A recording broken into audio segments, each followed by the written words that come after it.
Cabinet committee on security की meeting कुछ दिन पहले हुई थी और आदरणीय प्रधानमंत्री जी का आभिमुख्य स्पष्ट है।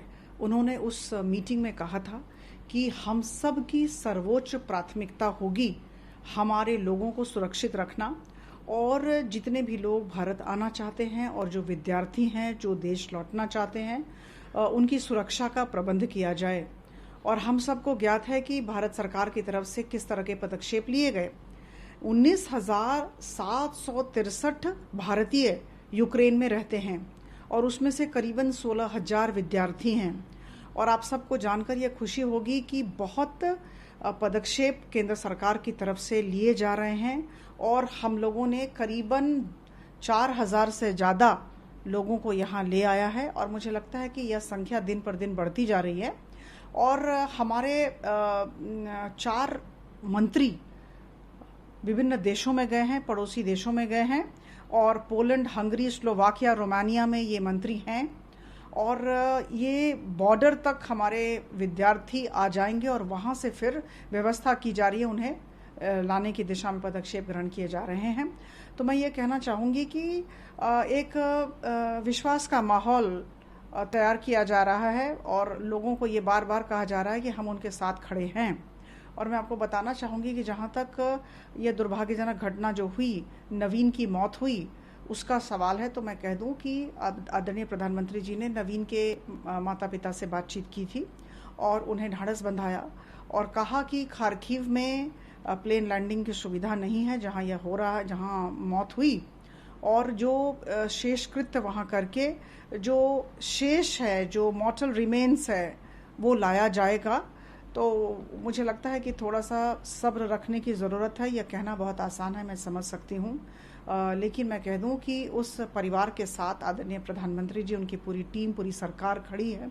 बड़े दुख का वक्त है, कुछ भी कहना कम होगा, लेकिन निश्चित तौर पर कहना चाहूँगी कि सुरक्षा के साथ, सुरक्षा के माहौल में लोग अपने देश लौट आएँ, इस दिशा में केंद्र सरकार कार्यरत है और हर तरह की कोशिश की जा रही है। मैम, यूक्रेन के मामले की बात करें, यूक्रेन हादसे के बाद, यूक्रेन में हुए हादसे के बाद प्रधानमंत्री नरेंद्र मोदी लगातार उच्च स्तरीय बैठक कर रहे हैं।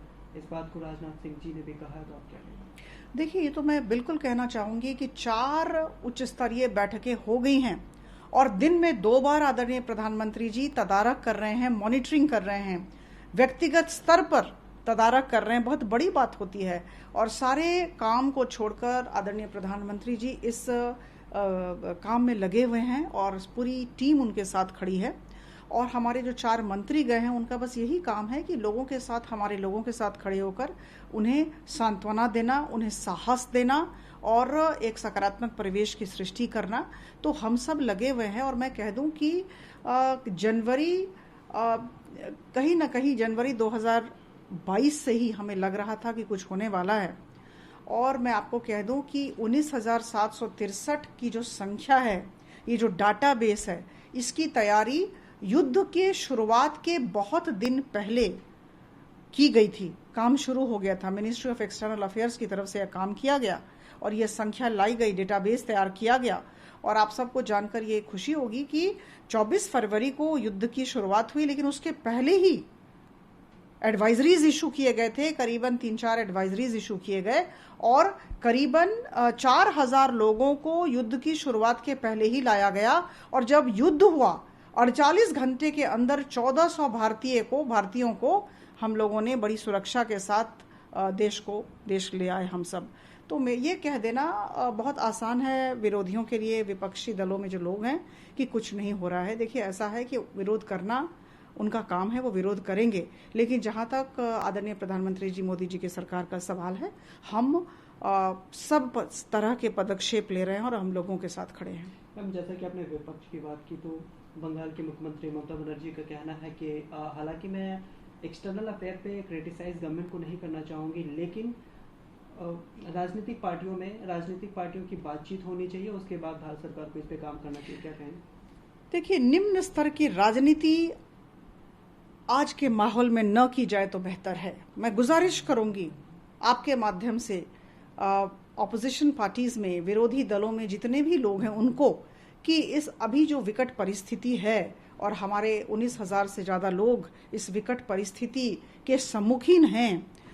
अभी वो सब लोग सरकार का सहयोग करें, सरकार के साथ खड़े रहें और सबको सहानुभूति दें और इस डेलिकेट सिचुएशन में, ऐसी विकट परिस्थिति में मुझे नहीं लगता है कि निम्न स्तर की राजनीति होनी चाहिए।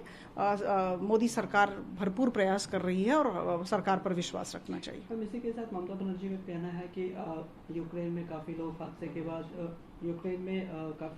के बाद की देहांत हुई है। उसी के साथ कुछ माता पिता खाने के लिए इधर उधर भटक रहे। सरकार अब तक क्या कर रही है? सरकार बच्चों को वापस क्यों नहीं ला रही? देखिए, हमारे जो राजदूत एम्बेसडर्स यूक्रेन में हैं और रशिया में हैं, उनके साथ हमारी लगातार बातचीत हो रही है। उन्हें दायित्व दिए गए हैं, एडवाइजरीज इशू हुए हैं और उन एडवाइजरीज के कार्यान्वयन की मॉनिटरिंग लगातार चल रही है मिनिस्ट्री ऑफ एक्सटर्नल अफेयर्स की तरफ से और आदरणीय प्रधानमंत्री जी की तरफ से।